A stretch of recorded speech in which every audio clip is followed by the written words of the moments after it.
Hey guys, Malzo here. We're taking a look at the 17-year-old player Twistzz on Liquid. And this guy was 2 years old when I started playing CS. Unbelievable. Unreal, man. This guy's so young, a lot of potential. Made it to a top team really quick. This first round, you might say, looks a little weird. That's because the E-bot wasn't working and they couldn't reload after the pistol round, so they just went around and manually did the killing, so they got the appropriate kills on the appropriate people, sort of thing, just to avoid screwing around with E-bot to get it to work, to reload the second round. This was a really nice take, and you can see how quick he's coming in. He throws the smoke right away. Nitro probably should have waited a split second to get the smoke down. And see JDM with the smoke. This is the real fail of this strat, though. JDM needs to throw that smoke on window. It is impossible to plant lower bomb site with one smoke. Needs it at least on the window so Twistzz can get the bomb down, but JDM, I'm not sure exactly where he was. I think he was up ramp. But if he's holding the smoke, he needs, you know, they need to say, hey, we need a smoker. We only have one smoke down here. We need another one, because you're never getting that bomb down with just one smoke, right? So I remember when Twistzz was, you know, still up and coming. There was a post on Reddit. It got pretty big, saying when's this kid gonna get picked up by a big org? And one of the top posts in that topic was Hazed from CLG, or the Optic coach, saying he's a well-documented baiter, which surprised me. You know, I'm sure his sample size is much bigger than mine, and I'm not sure how he played on Misfits, but on Liquid, he's definitely a pretty aggressive second entry. I just love this peek by Body here. He gets absolutely wrecked. He's sometimes even the first guy in, you know, like look at him follow Nitro in here. He's right, you know, right on his hip to fucking trade if they need to, or just 2v1 the single guy, right? And he's going to be the first guy peeking in to go lower.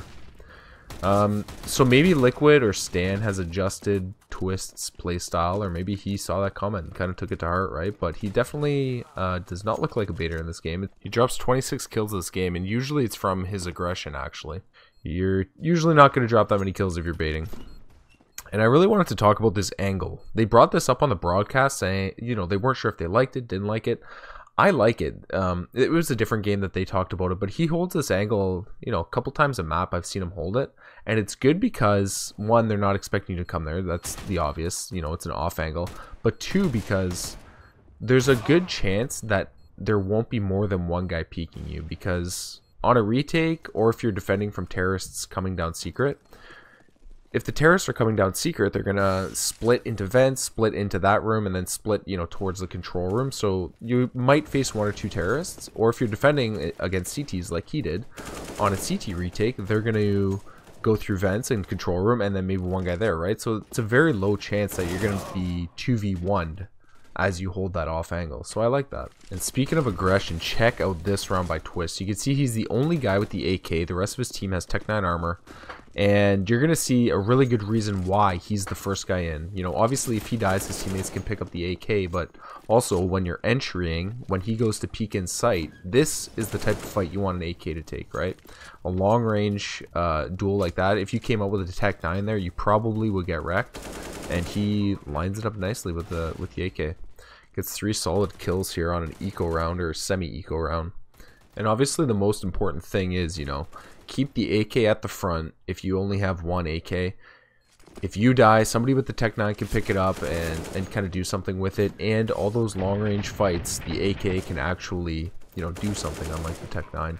Much more difficult fight there with the Tech 9.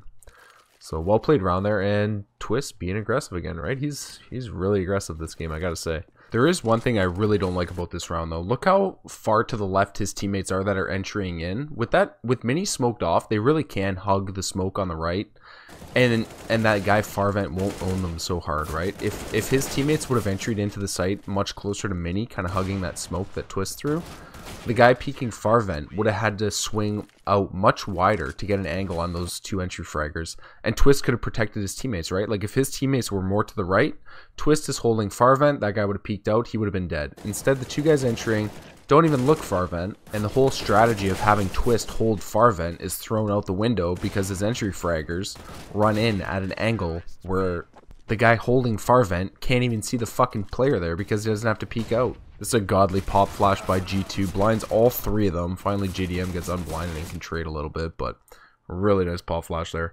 This is another round where Twistzz just goes nuts. You can see they're pretty much on a full eco. Twistzz has a CZ in armor. But Stanislaus saving, and he ends up getting a couple nice kills here. In typical CSGO fashion, right? Do the most damage when you're on pistols. Left in a 1v4, and some of the guys are dinged up a little, you know, like MBK. He's lucky that, Twistzz is lucky that MBK had no health, because he would not have won that fight if MBK had health. And I have no idea what Kenny S is doing there other than hunting for kills. I guess maybe their plan was to plant upper, so Kenny S wanted to get control of that for his teammate, but he just lost the fight. And then he gets left in a 1v1 with Apex very, very low. And he's got no kit, right? And like as soon as he threw that smoke, he probably should have went to defuse, but you know, hindsight's 20/20, right?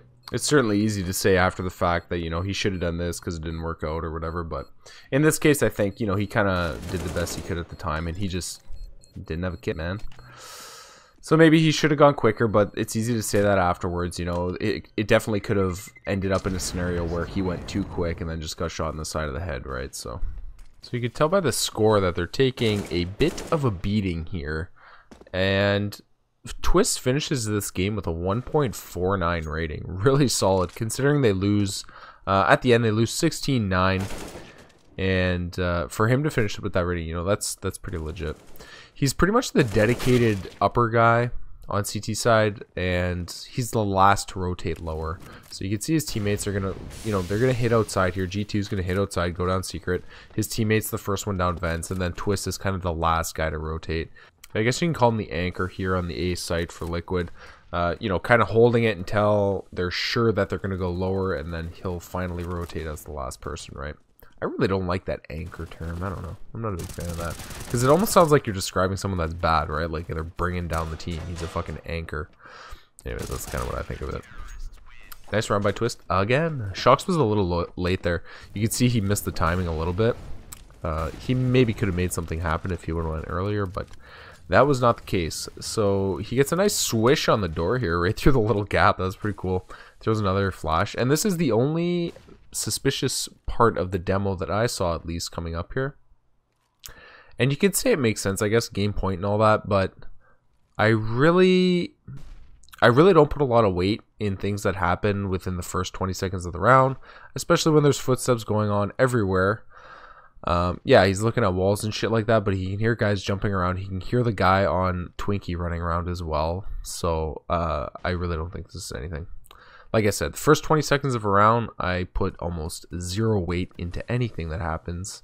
If stuff like that happens in a clutch or a retake or 1v1 or something, that means a lot more to me, especially if there's no footsteps being made. That means way more, right? For it to happen in that scenario, even though, yeah, it is game point, I really don't think it's a big deal. So that push into Squeaky might have looked dumb just because he got instantly annihilated and he had a good position on those guys. But the reason he pushed it was because they had zero outside control, and he saw those, like his teammates were calling that nades were being thrown outside. They could hear footsteps. He heard the guy drop off the balcony outside or the catwalk. So he was worried about getting pushed from mini. One way to counteract that, right, is to push somewhere else. So the nades were going through door. Maybe you could have made an argument. Maybe he should have pushed hut or something, but he only has a split second to make that choice, right? I figured I'd show this post again by Hazed, just so you could read it if you really want to. Talking about Twistzz and how he scouts him and what he thinks of Twistzz.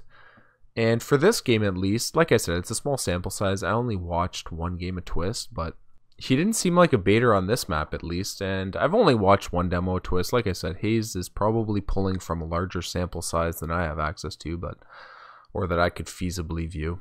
But he looked good on this map, you know. Hazed thought it might cause problems because Stanislaus also kind of a lurky type and maybe, you know, like an effective baiter, right?